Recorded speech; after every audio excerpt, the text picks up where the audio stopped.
Бул вирус оорулуунун денесине тийсеңиз жугат. Соңку күндөрү социалдык тармактарда жана массалык маалымат каражаттарында дүйнөдө маймыл чечеги оорусу күчөп жатканы тууралуу билдирүүлөр тарап жатат.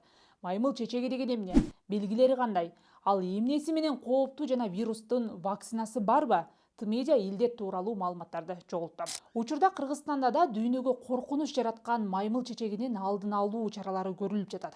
Саламаттыкты сактоо министрлиги бизге өлкөдө эпидемиологиялык абал туруктуу экенин, ооругандар жоктугун маалымдады. Нормативный документ иштелип чыкты. Ооруган киши пайда болсо каяка кандай кылып кандай жумуштарды кылабыз, каяка изоляция кылабыз, клиникасы боюнча, лечениясы боюнча биздин саламаттык сактоо министрлиги департаменти лаборатория бар. Ошол лабораторияда тест системалар бар. Если ооруга күмөндөрдү кандайдыр жаран кайрыла турган болсо, аны биз лабораториялык түрдө тактай алабыз. Маймыл чечеги оорусу эң алгач Африкада эпидемияга айланган. Бул вирус быйыл биринчи жолу бул өлкөдөн тыш аймакта катталып жатат. Швециядагы бейтап бул вируска Африкада жүргөндө кабылганын айткан.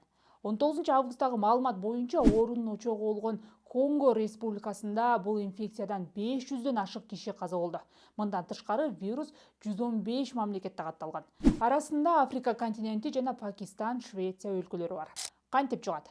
Маймыл чечеги сейрек кездешүүчү вирустук инфекция. Вирустун аталышы англисчеден кыскартканда mpox деп аталат. Ал бир адамдан экинчи адамга жугат. Бирок кадимки чечек оорусуна караганда бир топ жеңил өтөт. Бул вирус биринчи жолу 1970-жылы Африканын 10 өлкөсүндө табылган жана ал жактан инфекциялар мезгил менен аныкталып турат. Оору байланыштан же жыныстык жол менен жугушу мүмкүн.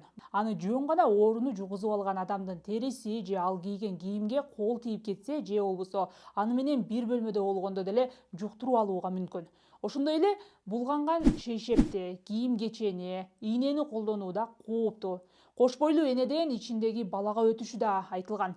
Илдетке кабылган жаныбарлар чычкан, маймыл жана тыйын чычкан менен байланышта болгон учурда да жугушу ыктымал. Белгилери кандай болот? Ысытма чыгат, баш катуу ооруйт, лимфа бездери шишийт.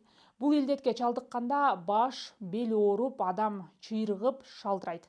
Температура көтөрүлгөндөн 1-3 күндөн кийин денеде исиркектер пайда боло баштайт. Ал оорутуп, катуу кытыштырышы мүмкүн. Бул вирус көбүрөөк жаш балдарга, иммунитети начарларга жана кош бойлуу аялдарга жугушу мүмкүн. Ооруну дарыласа болобу? Вакцинасы барбы? Дүйнөлүк саламаттыкты сактоо уюму көп жылдык изилдөөлөрдүн негизинде маймыл чечегине каршы 3 вакцина иштелип чыкканын билдирди. Ал эми Америка Кошмо Штаттарында, Канадада жана Европа биримдигинде Текаверимат деген дары катталган. АКШда жана Канадада чечекти дарылоо үчүн гана колдонулат, бирок Европада маймыл чечеги оорусун дарылоо үчүн да катталган.